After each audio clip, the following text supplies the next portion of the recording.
오늘은 교회력으로 예수님께서 예루살렘 성에 입성하시는 날입니다. 우리 본문 12절 말씀 함께 읽겠습니다.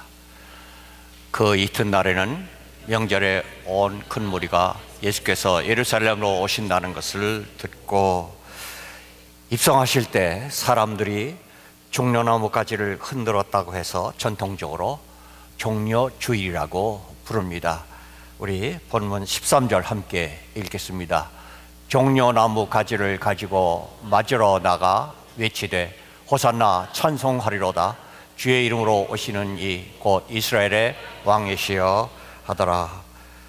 종려나무 가지를 흔드는 것은 개선 장군이 입성할 때 승리를 축하하기 위해서 흔드는 것이기 때문에 오늘을 또 예수님의 승리의 입성이라고도 부르는 것입니다. 그러나 예수님의 예루살렘 입성이 정말 승리의 입성이었느냐 하는 것은 선뜻 납득이 가지 않는 일이었습니다. 왜냐하면 예수님은 이제 33년간의 구속사역을 다 마무리하시고 한 주간을 예루살렘에서 마치신 후에 이제 잡혀 죽으시려고 비장한 각오를 가지고 지금 입성하시는 것이기 때문입니다. 그래서 오늘을 우리는 고난주일이라고도 부르게 됩니다. 나는 이제 죽으러 간다 하는 것이 예수님의 예루살렘 입성의 의미입니다. 이러한 예수님의 예루살렘 입성을 승리의 입성이라고 부르는 것이 어울리는 일일까? 더구나 300여 년 전에 예루살렘을 입성했던 알렉산더 대제의 입성과 비교하면 더욱 그런 느낌이 듭니다. 신기하게도 알렉산더도 예수님과 같은 나이 33세에 죽었고 같은 예루살렘을 입성하였습니다. 알렉산더야말로 정말 승리의 개성 장군의 입성이었습니다. 그러나 예수님의 입성은 어떠하였습니까? 입성하신 후 한 주일간의 예수님의 행적은 대략 다음과 같습니다. 월요일은 예수님께서 성전을 청결하십니다. 그것 때문에 유대인들 지도자로부터 구체적인 도전을 받게 되십니다. 화요일에는 유대 지도자들과 대충돌을 하시면서 그의 예수님을 죽일 음모가 구체화되고 가룟 유다가 예수님을 팔 계약을 맺습니다. 수요일에는 예루살렘 근처에 베다니 친구 나사로의 시몬 집에 문둥 시몬의 집에 가서 마리아가 향유를 죽은 시체에 붓는 것처럼 예수에게 붓는 것을 보시고 예수님은 자신의 죽음을 벌써 실감하시게 됩니다. 목요일에는 제자들과 최후의 만찬을 나누신 후 겟세마네 동산에 올라가셔서 밤이 맞도록 땀이 피가 되도록 기도하시며 몸부림치셨습니다. 금요일 새벽에 체포되어 이리저리 끌려다니며 완전히 모함으로 조작된 공정성을 잃은 일방적인 재판을 받으신 후에 십자가 형틀에 처형당하시게 됩니다. 토요일에는 무덤에 계십니다. 이러한 하나님의 예정된 스케줄을 다 아시면서 지금 예루살렘을 입성하시고 계신데 이것이 과연 승리의 입성이라고 할 수 있겠습니까? 예수님의 입성하시는 모습을 보아도 그렇습니다. 당시에 개선 장군이 입성할 때의 행렬은 다음과 같습니다. 한번 그려보시기 바랍니다. 맨 앞에는 정부 요인과 원로원 의원들이 앞장을 섭니다. 그 다음에는 점령지에서 가져온 전리품들이 뒤를 따르게 됩니다. 그 다음에는 제물로 드릴 황소가 따르게 되고 그 뒤에는 음악하는 악사들이 뒤를 따릅니다. 그 다음에는 향기로운 향을 흔들며 제사장들이 근엄하게 그 뒤를 따릅니다. 바로 그 뒤에 개선 장군이 종려나무 잎을 금으로 수놓은 군복을 입고 그리고 황금 도포를 걸치고 금 면류관을 쓰고 4마리가 끄는 황금 전차에 타고 당당하게 따르게 됩니다. 그리고 그 개선 장군 뒤에 그 가족들이 따르게 되고, 그리고 수많은 군사들이 번쩍거리는 장식을 달고 개선 장군 만세를 외치며 그 뒤를 따르는 것이 개선 장군이 입성하는 모습입니다. 그런데 예수님의 입성의 모습은 어떠하였습니까? 우리 본문 14절을 함께 읽겠습니다. 예수는 한 어린 나귀를 보고 타시니 참으로 초라하기 그지없는 모습입니다. 정부 요인은 고사하고 따르는 군대는 그림자도 없고 나팔소리, 피리소리, 말도 마차도 없이 멍에 맨 나귀 새끼가 그 전부였습니다. 아무리 보아도 승리의 입성은 아니었습니다.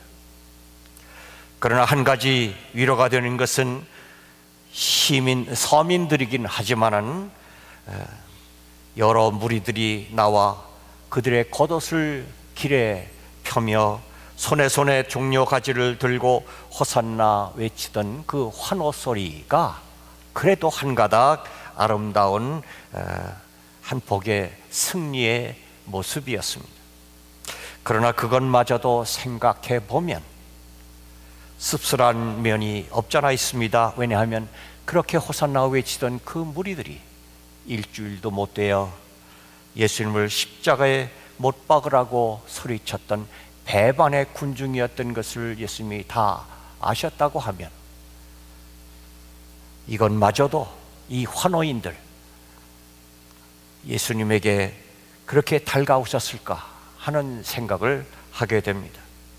그러나 어쨌든 우리 사람의 안목으로는 예수님의 그 입성의 행렬이 어떻게 보이든지 간에 우리 믿는 자들은 예수님의 예루살렘 입성을 승리의 입성이라고 믿는 것입니다. 그러면 왜 예수님의 입성이 승리의 입성이었습니까? 첫째로 승리의 입성이 된 이유는 순종이 승리이기 때문입니다. 예수님의 예루살렘 입성은 순종의 입성이었기 때문에 그 입성은 승리의 입성이라고 우리는 믿는 것입니다. 왜냐하면 순종은 승리이기 때문입니다. 예수님이 예루살렘에 입성하시는 것은 다시 말씀드리지만 죽으러 가시는 입성이었습니다. 양이 털 깎는 자 앞에서 반항 한마디 못하고 순종하는 것 같이 예수님은 처형이 기다리고 있는 예루살렘으로 입성하시는 것이었습니다. 하나님이 죽으러 예루살렘으로 가라 하셨기 때문에 가는 것이었습니다. 이것은 순종의 극치였습니다. 그리고 개선 장군처럼 말을 타지 않으시고 멍에 맨 나귀를 타신 것도 예언된 말씀에 순종하는 것이었습니다. 우리 본문 15절 함께 읽겠습니다. 이는 기록된 바 시온의 딸이 두려워하지 말라. 보라, 너의 왕이 나귀 새끼를 타고 오신다 함과 같더라. 예수님은 입성하실 때 그래도 종교의 중심지 예루살렘에 입성하시는데 아무리 하나님께서 나귀를 타라고 말씀하셨지만 그래도 조금 변경해서 멋지게 백마를 타실 수도 있지 않았을까? 그러나 예수님은 그러지 않으셨습니다. 촌스럽게도 곧이곧대로 나귀를 타셨던 것입니다. 왜냐하면 순종하기 위해서였습니다. 하나님을 순종하는 것이 승리의 최선임을 예수님은 아셨기 때문이었습니다. 인도의 간디가 인도의 독립을 위해서 영국의 압제와 폭력에 저항하는 평화 행진을 선두에서 지휘하며 행진하고 있을 때 영국 라디오 방송 기자가 물었습니다. 당신의 이 행진은 사실상 성공할 확률이 1%도 안 되는데 어째서 이런 고생스러운 행진을 하는 것입니까? 간디는 미소를 띄우며 이렇게 대답했습니다. 반드시 성공할 것입니다. 진리가 우리 편인데 진리가 패배했다는 역사를 보았습니까? 그렇습니다. 예수님은 오늘 순종의 행진을 하고 계시는 것입니다. 그리고 우리 예수 믿는 사람들은 그 예수님의 순종의 행진을 따라가고 있는 것입니다. 누군가 우리에게 너희는 왜 그런 어려운 순종의 행진을 하고 있는가 하고 묻는다면, 그러면 우리는 어떻게 대답할 것입니까? 그러면 우리는 이렇게 대답할 수 있어야 할 것입니다. 반드시 승리할 것입니다. 우리가 하나님을 순종하는데, 하나님을 순종하는 사람이 패배했다는 역사를 보신 적이 있습니까? 하고 말입니다. 보십시오. 불순종한 사람은 다 망하였습니다. 아담이 그랬고, 사울 왕이 그랬고, 가룟 유다가 그랬고, 아나니아와 삽비라가 그랬고, 발람이 그랬고, 바로가 그랬고, 빌라도가 그랬고, 불순종한 사람은 다 망했습니다. 그러나 순종한 사람은 다 승리하였습니다. 아브라함이 그랬고, 이삭이 그랬고, 야곱이 그랬고, 요셉이 그랬고, 다윗이 그랬고, 베드로가 그랬고, 바울이 그랬고, 예수님이 그러하였고, 순종한 사람은 다 승리하였습니다. 예수님의 입성은 순종의 입성이기 때문에 승리의 입성인 것입니다. 그래서 이 순종의 행렬에 참여하는 사람은 다 승리할 것입니다. 우리도 이 순종의 행렬에 참여하면 예수님의 승리가 우리의 승리가 될 것입니다. 예수님의 입성은 왜 또 승리의 입성입니까? 두 번째로, 목표가 승리이기 때문입니다. 비록 예수님의 예루살렘 입성은 앞으로 1주간 순환을 앞둔 죽으러 가는 입성이었지만, 그러나 그 죽음 후에는 찬란한 부활이 기다리고 있음을 예수님은 바라보셨던 것입니다. 오늘 본문 조금 뒤에 가면 요한복음 12장 23절 24절 이렇게 말씀하셨습니다. 함께 읽지요. 예수께서 대답하여 이르시되 인자가 영광을 얻을 때가 왔도다. 내가 진실로 진실로 너에게 이르노니 한 알의 밀이 땅에 떨어져 죽지 아니하면 한 알 그대로 있고 죽으면 많은 열매를 맺느니라. 아멘. 예수님은 지금 죽음을 예고하시면서 그것을 영광을 얻는다고 말씀하셨습니다. 그러므로 예수님의 목표는 죽음이 아니라 죽음 너머에 있는 부활이 목표였던 것입니다. 그러므로 오늘 예수님의 입성은 분명히 승리의 입성이었던 것입니다. 물론 승리로 가는 중간 단계가 실패처럼 보일지라도 마지막 목표가 승리라면 그 행진은 확실한 승리의 행진인 것입니다. 우리도 마찬가지입니다. 비록 믿음의 길이 현재에는 고난이요 피 흘림일지라도 마지막 도착 지점에 승리의 보장이 있기 때문에 우리의 가는 이 믿음의 길은 승리의 길인 것입니다. 한 가지 더 깨달아야 할 것은, 흔히 우리는 십자가는 실패요 부활만이 승리라고 보는 오해를 범하기 쉽습니다. 그러나 십자가도 승리의 한 부분임을 우리는 알아야 할 것입니다. 십자가 자체가 이미 승리라는 사실을 우리는 분명히 알아야 할 것입니다. 왜냐하면 십자가는 죄를 정복하는 것이기 때문입니다.